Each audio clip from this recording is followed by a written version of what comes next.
श्री शिवाय नमस्तुभ्यम। हर हर महादेव। मैं पायल सैनी आपके अपने YouTube चैनल व्रत त्योहार उपाय में आपका स्वागत करती हूँ।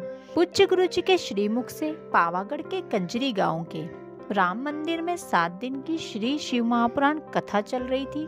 आज पावागढ़ में रही शिव महापुराण कथा का 7वां और आखिरी दिन था। आज की कथा में गुरु जी ने 3 नए उपाय बताए हैं।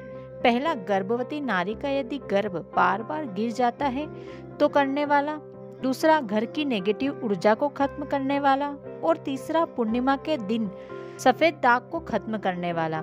इसके अलावा कई जानकारी और पत्र पढ़कर बताए हैं जो इस छोटे से वीडियो के माध्यम से आप सभी के साथ शेयर करने वाली हूँ। तो वीडियो को आखिरी तक देखें और सभी जानकारी का लाभ उठाएं।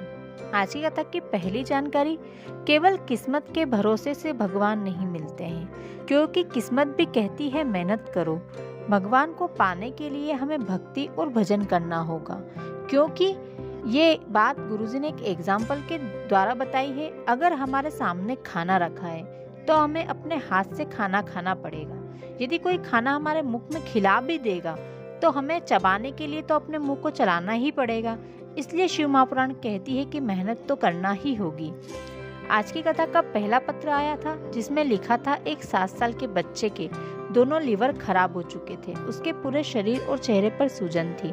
डॉक्टर का इलाज तो चल रहा था, लेकिन उस 7 साल के बच्चे ने अपने परिवार वालों से कहकर हॉस्पिटल में शिव महापुराण कथा सुनने को बोला।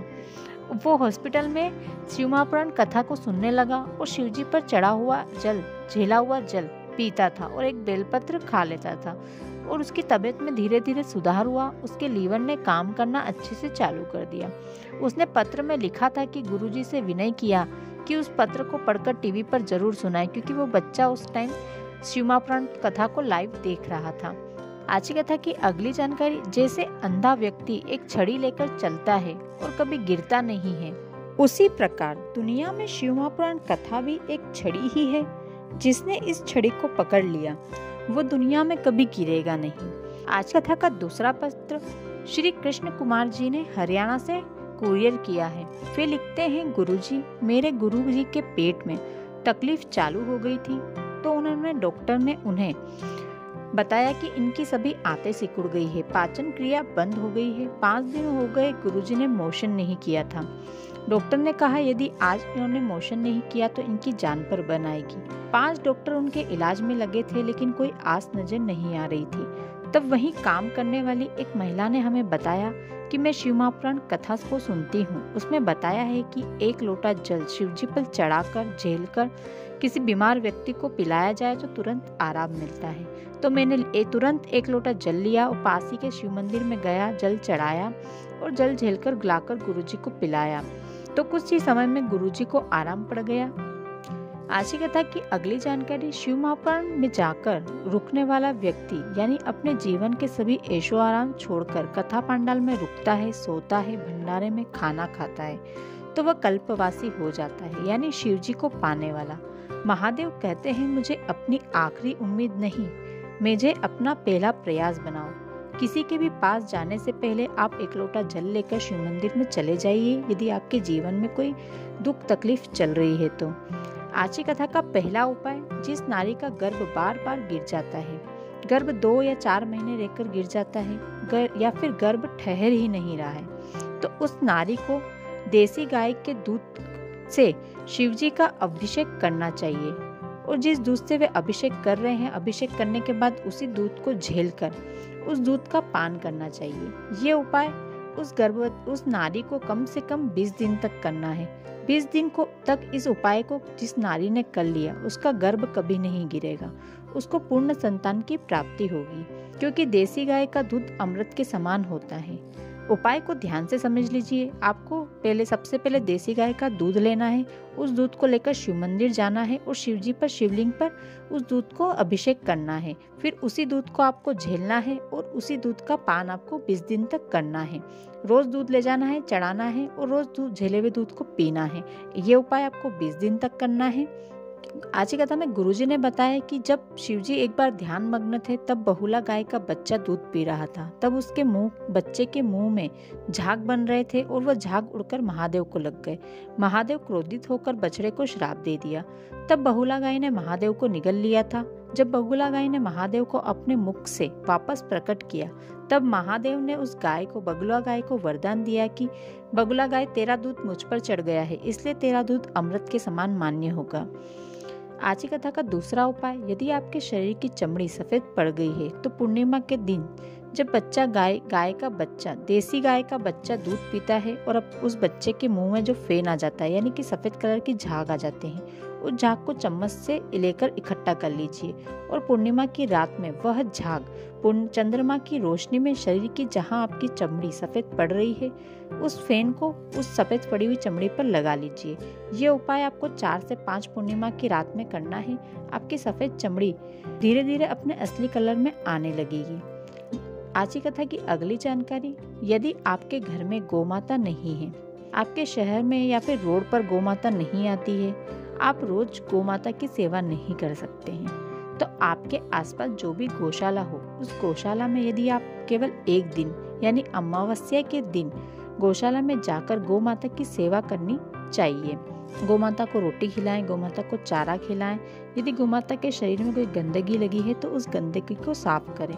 जब आप गौमाता की गंदगी को अमावस्या के दिन साफ करके अपने घर में जाते हैं तो उसकी गंध से, जो आपने गौमाता की गंदगी साफ करी है उसकी कुछ गंध आपके शरीर में रह जाती है और आपके शरीर की उसी गंध से जब आप घर में प्रवेश करते हैं तो घर की नेगेटिव ऊर्जा जो भी होती है वह नष्ट हो जाती है। आज की कथा में गुरुजी ने बताया, अमृत मंथन में केवल एक गाय ही नहीं बल्कि 5 गाय निकली थी। पहली गाय का नाम था सुरभि, दूसरी का नाम था सुशीला, तीसरी का नाम था बहुला, चौथी का नंदा और 5वां का भ्रदा। गुरुजी ने सभी से पर्यावरण को बचाने का निवेदन किया है। गुरुजी ने कहा है, आप पॉलिथीन का उपयोग करते हैं और कचरा भर के जब फेंक देते हैं तो वो पॉलिथीन गौमाता खा लेती है और उस वजह से गौमाता को कैंसर हो जाता है, गौमाता को तकलीफ होती है, दुख होता है। और जब हम नदी में प्लास्टिक के दोने में दीपदान करते हैं तो वो सब दोने एक जगह जाकर इकट्ठा होकर पर्यावरण को दूषित करते हैं, उनमें से गंध आती है। तो गुरुजी ने निवेदन किया है कि आप ऐसा दीपदान ना करें। आज की कथा में गुरुजी ने बताया कि 3 के भाग्य का धन माता और पिता को प्राप्त होता है। पहला गौ माता के भाग्य का, दूसरा गुरु महात्मा और संत के भाग्य का और तीसरा बेटियों के भाग्य का। आप इन तीनों को देने से कभी पीछे ना हटे, क्योंकि जब आप जितना इन्हें देंगे उतना लौटकर आपके पास जरूर आएगा।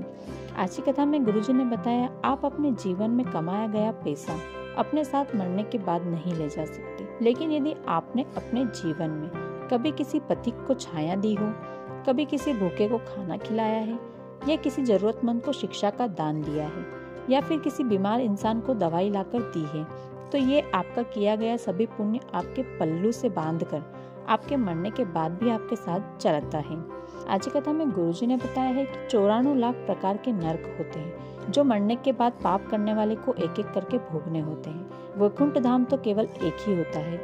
आज की कथा की अगली जानकारी, गुरुजी ने बताया है कि शिव महापुराण की पोथी, जब शिव महापुराण कथा 7 दिन की चलती है तो शिव महापुराण की पोथी पर 6 दिन तक चढ़ने वाली बेलपत्र औषधि का काम करती है। यदि आपके शरीर में कोई रोग हो गया है तो 6 दिन में से किसी भी दिन चढ़ी हुई बेलपत्र आप चबा चबा कर खा लें, आपका रोग समाप्त हो जाएगा।